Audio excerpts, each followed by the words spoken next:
ಕೋವಿಡ್ನಿಂದ ಮೃತಪಟ್ಟ ಕಾರ್ಮಿಕನ ಕುಟುಂಬಸ್ಥರಿಗೆ ರಾಜ್ಯ ಕಾರ್ಮಿಕ ವಿಮಾ ನಿಗಮದ ವತಿಯಿಂದ ನಗರದ ಇಎಸ್ಐ ಆಸ್ಪತ್ರೆಯಲ್ಲಿ ಪರಿಹಾರ ಧನ ಚೆಕ್ ವಿತರಣೆ.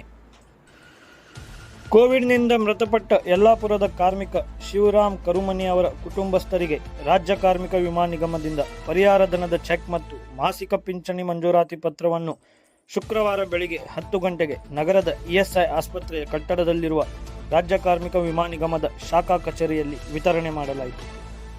2021ರಲ್ಲಿ ಯಲ್ಲಾಪುರದ ಕಾರ್ಮಿಕ ಶಿವರಾಮ್ ಕರುಮನಿ ಅವರು ಕೋವಿಡ್ನಿಂದ ಮೃತಪಟ್ಟ ಹಿನ್ನೆಲೆಯಲ್ಲಿ ಅವರ ಪತ್ನಿ ಗೀತಾ ಹಾಗೂ ಮಕ್ಕಳಾದ ವಿರಾಜ್ ಮತ್ತು ಅಂಶಿಕಾ ಇವರಿಗೆ ರಾಜ್ಯ ಕಾರ್ಮಿಕ ವಿಮಾ ನಿಗಮದಿಂದ ಮಂಜೂರಾದ ರೂಪಾಯಿ 5,72,202 ರೂಪಾಯಿ ಪರಿಹಾರ ಧನದ ಚೆಕ್ ಮತ್ತು ಪ್ರತಿ ತಿಂಗಳಿಗಾಗಿ ಮಂಜೂರಾಗಿರುವ ತಿಂಗಳ ಪಿಂಚಣಿ ಮೊತ್ತ 14,800 ರೂಪಾಯಿ.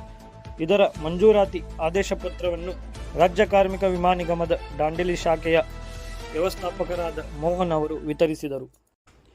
ಈ ಸಂದರ್ಭದಲ್ಲಿ ರಾಜ್ಯ ಕಾರ್ಮಿಕ ವಿಮಾ ನಿಗಮದ ದಾಂಡೇಲಿ ಶಾಖೆಯ ಸಿಬ್ಬಂದಿಗಳಾದ ಗುರುನಾಥ್ ಕುಸಳಿ ಹಾಗೂ ನಿತಿನ್ ಪಾಲೇಕರ್ ಮತ್ತಿತರರು ಉಪಸ್ಥಿತರಿದ್ದರು.